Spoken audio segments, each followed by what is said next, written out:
সৈকত সাদিক, কি দেখছেন শেষ পর্যন্ত, পরিস্থিতি কি এখন পর্যন্ত, সর্বশেষ অবস্থা জানাবেন আমাদের।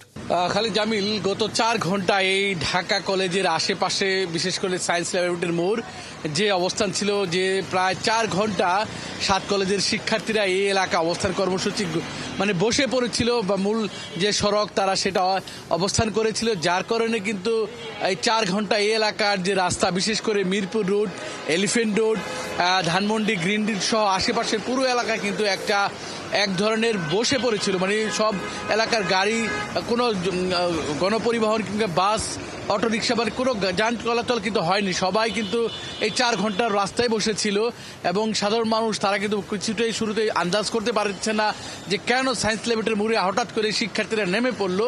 সেই জাম কিছুক্ষণ আগে, সেই কর্মসূচি প্রায় 5 মিনিট আগে এই 7 কলেজের শিক্ষার্থীরা তারা কিন্তু সেখান থেকে উঠলো এবং আইনশৃঙ্খলা বাহিনীর অনুরোধে তারা এই মূল সড়ক ছেড়ে দিল।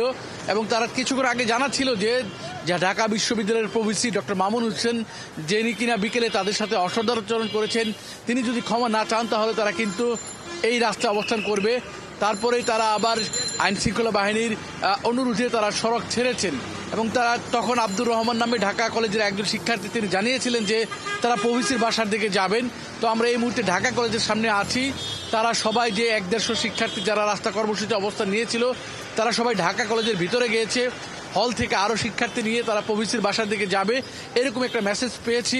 আর আমরা যদি রাস্তার বিষয় আপনারা দেখাই, এই মুহূর্তে রাস্তায় কিছুটা যান চলাচল করছে, যেহেতু দীর্ঘক্ষণ ধরে এই রাস্তায় গাড়ি ছিল না, তো এখন রাস্তা অনেকটা ফাঁকা। এই রাস্তায় সাধারণ মানুষ, এই এলাকার মার্কেটও কিন্তু, যেহেতু মার্কেটগুলো সবই বন্ধ হয়ে গেছে, তবে সাধারণ মানুষ এতক্ষণ যেহেতু গাড়ি ছিল না, সবাই কিন্তু পায়ে হেঁটে তাদের কাঙ্ক্ষিত গন্তব্যে যাচ্ছে।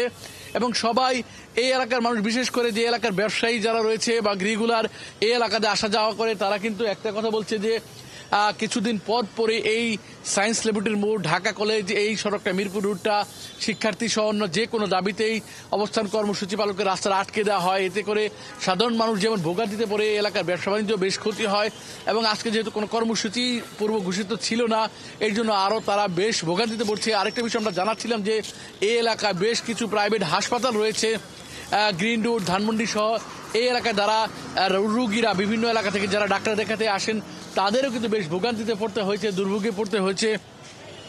জামিল, সব মিলে এখন যে বিষয়টা জানাবো যে এখন পর্যন্ত তারা যদিও তাদের কর্মসূচি থেকে সরেছে, তারা রাস্তা ছেড়ে দিয়েছে, 4 ঘন্টা পরে যান চলাচল স্বাভাবিক রয়েছে এবং শিক্ষার্থীরা এই মুহূর্তে ঢাকা কলেজের ভেতরে প্রবেশ করেছেন।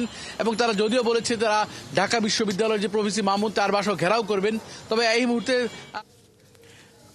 আসলে যান চলাচল স্বাভাবিক হয়েছে, যদি অনেক রাত হয়ে গেছে। অনেকেই আসলে সারাদিন যে অবস্থা চলেছে সেই জায়গায় সায়েন্স ল্যাবরেটরি মোড়ে, সেখান থেকে আসলে শেষ পর্যন্ত আপনি জানাচ্ছিলেন আমাদেরকে সবশেষ অবস্থা, শেষ পর্যন্ত স্বস্তি মিলেছে, সেটাই আসলে দেখার বিষয়। দর্শক, সহকর্মী সৈকত সাদিক এতক্ষণ রাজধানীর ঢাকা কলেজের সামনে থেকে জানাচ্ছিলেন সর্বশেষ আপডেট, যে 7 কলেজের শিক্ষার্থীরা সেখানে অবরোধ করেছিল সড়ক, সেই বিষয়ের আপডেট জেনে নিচ্ছিলাম এতক্ষণ।